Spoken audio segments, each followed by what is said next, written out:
Buenas, mi grupo está conformado por Luisa González, Natalia Prado Mora y Luis Eduardo Espinosa y mi persona, y les vamos a hablar sobre los trastornos neurodegenerativos. Empezando por la definición y el panorama, vamos a iniciar por qué son, y esto hace referencia a un grupo de enfermedades caracterizadas por la pérdida progresiva de neuronas, ya sea por su función o por la muerte de ellas, acompañada de manifestaciones que pueden ser motoras, cognitivas, como también conductuales y que sean variables según el sistema que se encuentre afectado.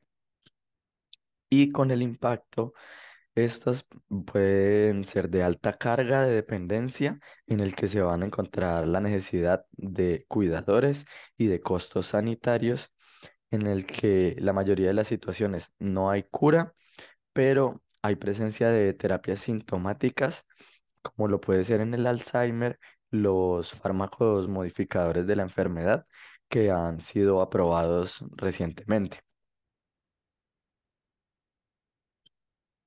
Como trastorno neurodegenerativo, este puede estar categorizado ya sea mayor o leve, en el que en el caso del mayor se caracteriza por un declive cognitivo significativo que termina interfiriendo con las actividades de la vida diaria de la persona, mientras que en el trastorno neurocognitivo leve hace referencia a un declive modesto que no interfiere con la independencia, pero sí requiere la presencia de un mayor esfuerzo y de estrategias para continuar con la normalidad diaria. Hay algo importante en esto, es que el dominio que se encuentre afectado puede ser, por ejemplo, de la memoria, del aprendizaje, de la atención compleja, de funciones ejecutivas, el lenguaje o también la cognición social. Y también es importante hacer enfoque en la causa, que puede ser, por ejemplo, debido a enfermedad de Alzheimer, de presencia de cuerpos de Lewy, una alteración frontotemporal, traumas craneoencefálicos, causada por VIH, Parkinson, entre otras que se van a ir especificando más adelante.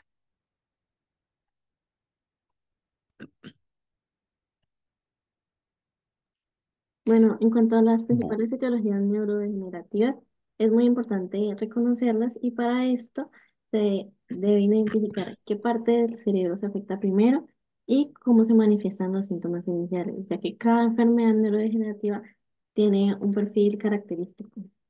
Para reconocer las principales, se analizan los primeros síntomas y las regiones que estén afectadas.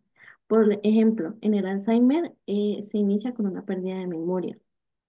En la demencia frontotemporal, con cambios de conducta, lenguaje. En el Parkinson, con síntomas motores.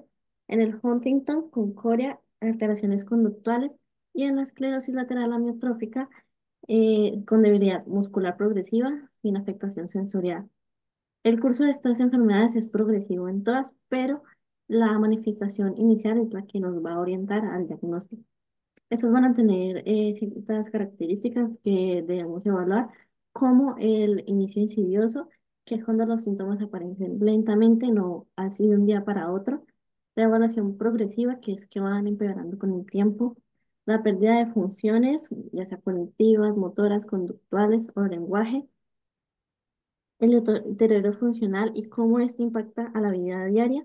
Y la edad, principalmente en edades avanzadas, tienen un mayor riesgo, excepto en algunas de ellas, como es el Huntington y la demencia frontotemporal.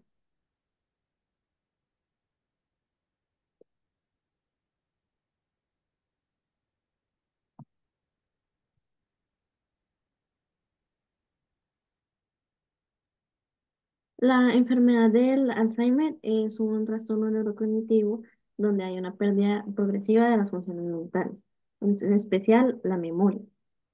Esto va a afectar la vida diaria de la persona y va a tener un inicio muy lento, que va empeorando con el tiempo y no se explica por otra enfermedad. Puede ser leve o mayor. Esto depende del nivel de independencia del paciente.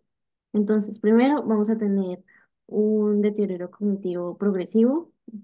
en donde va a haber un declive gradual y continuo en una o más áreas cognitivas, como la memoria, el aprendizaje, en especial la memoria reciente, el lenguaje, la atención compleja, las funciones ejecutivas, como es la planificación y la organización, las habilidades visoespaciales y la cognición social. Pero lo principal es la memoria central. También afecta el funcionamiento diario. En el leve hay dificultades, pero aún se conserva la independencia. En cambio, en el mayor, la persona pierde la independencia. Ya necesita actividades como con el manejo del dinero, las medicinas, la higiene. El inicio, como lo explicaba anteriormente, va a ser insidioso con un curso progresivo y va a ir empeorando lentamente. Para evidenciarlo, se debe hacer una historia clínica, un examen médico, pruebas neuropsicológicas y una opción puede ser los biomarcadores como neuroimágenes o líquidos cefalorraquídeos. Pero van a tener características clínicas que se destacan como el olvido de información reciente, desorientación, ya sea en tiempo, lugar, persona, la dificultad para encontrar las palabras, los cambios en la personalidad y problemas para realizar las tareas cotidianas. Se divide en tres etapas. En la temprana, donde va a haber olvidos frecuentes y dificultad para recordar nombres o citas. La moderada, donde hay problemas de comunicación, desorientación y cambios conductuales. Y la avanzada, donde hay una dependencia total. Ya hay una pérdida del habla y dificultad para tragar.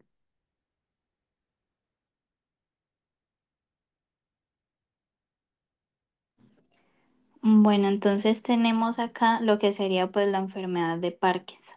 Principalmente esta enfermedad pues es, o sea, o sea, se causa a través de un trastorno neurocognitivo que se puede dividir en dos, mayor o leve. Y eso como tal principalmente pues ocurre cuando una persona pues es diagnosticada con esta enfermedad. Entonces en la persona con la enfermedad de Parkinson pues aparece un deterioro progresivo en las funciones como serían funciones cognitivas, en la atención, también van a ver lo que serían alteraciones ejecutivas y alteraciones como tal de la memoria. Principalmente estas como que no van a afectar mucho las actividades diarias, pero como es una enfermedad gradual, entonces a medida que va progresando la enfermedad, pues la persona empieza a tener alteraciones como tal en su vida diaria. Entre los síntomas característicos que son síntomas motores que presenta la persona, pues está el temblor en el pie, la bradicinesia, que van a ser como tal movimientos lentos, la rigidez muscular, alteración en la marcha y alteración en el equilibrio. Y algo que cabe resaltar característico es que según el DSM-5, pues como tal no define Parkinson como un trastorno de movimiento, sino como tal una alteración cognitiva que se asocia como tal al Parkinson, que es como tal lento, o sea, de manera insidiosa y de un curso como tal progresivo. Tenemos también las demencias frontotemporales, que como tal, este va a ser un grupo de enfermedades neurodegenerativas. Entonces, ellas van a afectar lo que sería principalmente el lóbulo frontal y temporal. Entonces, genera como tal unos cambios en la conducta de la persona. No solamente cambios en la conducta, sino también en la personalidad del lenguaje y como tal funciones ejecutivas. Entonces se va a caracterizar por cambios progresivos como tal en la conducta de la persona, en funciones como ya había dicho ejecutivas y lenguaje, y como tal pues la memoria suele mantenerse al principio o sea, suele mantenerse como tal al principio de manera intacta. Y algo muy característico es que esta demencia frontotemporal, pues van a ver como unos signos característicos que son conducta, lenguaje, va a ser de inicio temprano y van a haber cambios de la personalidad.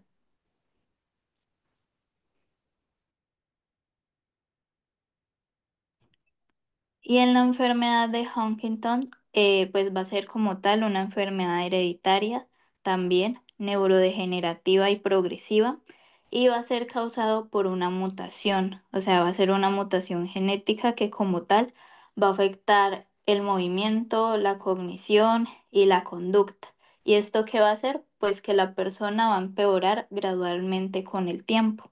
Entonces, cuando hay presencia como tal de este deterioro cognitivo, pues la persona tiene problemas en funciones ejecutivas, va a tener dificultad para planear, tomar decisiones, eh, funciones como tal diarias que se pueden afectar en la persona, va a tener problemas de memoria, principalmente cuando va a querer expresar algo y va a tener como tal alteración en la atención y pues como tal la velocidad del procesamiento.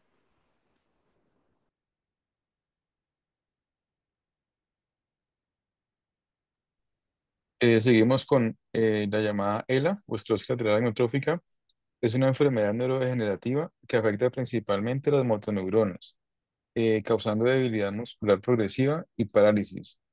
La memoria suele preservarse inicialmente y la muerte generalmente ocurre por complicaciones respiratorias. La mayoría de los pacientes inicialmente no tienen deterioro cognitivo, pero un porcentaje puede desarrollar dificultades ejecutivas como planear conductas o nivel conductas, cambios de comportamiento, alteraciones del lenguaje y aproximadamente del 15 al 25, al 20% desarrolla un cuadro tipo de demencia frontotemporal. Los síntomas principales de la ELA, los motores son los más característicos. Encontramos la debilidad muscular progresiva, la dificultad para hablar, también llamada disartria, la dificultad para deglutir o tragar, llamada disfagia, calambres, fasciculaciones, movimientos musculares pequeños o parálisis progresiva, ya en estados más avanzados. La función ocular y esfínteres preservados hasta fases tardías. En cuanto a la cognición, la conducta, hay cambios conductuales tipo frontotemporal, apatía, desinhibición, perseveración, dificultad para tomar decisiones. Tenemos que hay unas etapas y en las etapas tenemos la inicial, intermedia y la avanzada. En la inicial se manifiesta con debilidad focal y fasciculaciones. La intermedia, dificultad para caminar, hablar y tragar o deglutir. Y en la avanzada ya encontramos parálisis y falla respiratoria. Siguiente. En la evaluación diagnóstica tenemos la historia clínica y el examen. Depende el curso de la enfermedad. Tenemos si el curso es insidioso o progresivo. Hay dominios cognitivos afectados, síntomas conductuales, trastornos del sueño, síntomas motores, autonómicos, fármacos, sustancias, antecedentes familiares, comorbilidades vasculares, el cribado cognitivo y pruebas. Inicialmente tenemos la neuropsicología para perfilar dominios según los recursos. En la parte de laboratorios clínicos o pruebas clínicas encontramos hemograma, B12, folatos, la hormona tiroidea, función hepática renal, VIH, sífilis, según pues el contexto del paciente, para descartar delirium, depresión mayor o pseudodemencias. En las neuroimágenes tenemos resonancia magnética, atrofia medial temporal, frontoinsular, cambios vasculares, biomarcadores, tenemos si hay disponibles amiloide, en líquido cefalorraquídeo, antiamiloide, requieren protocolos de selección y monitorización área, resonancia magnética seriada. Siguiente. El tratamiento y manejo integral, tenemos que manejo farmacológico, según la etiología, inhibidores de colinesterasa, memantina, lecanemab y donanemab en fases tempranas, seleccionadas y con seguimiento de seguridad. Levodopa, ribastigmina, donamepicilo para cognición y alucinaciones, cautela con antipsicóticos. Manejo de conducta, logopedia en afasias, gastronomía cuando convenga.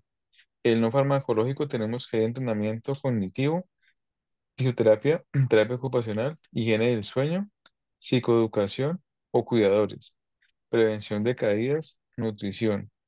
Y cuidados avanzados tenemos voluntades anticipadas, control de síntomas, soporte del cuidador, abordaje paliativo temprano. Bueno, y con eso ya hemos terminado nuestra exposición. Muchas gracias por la atención.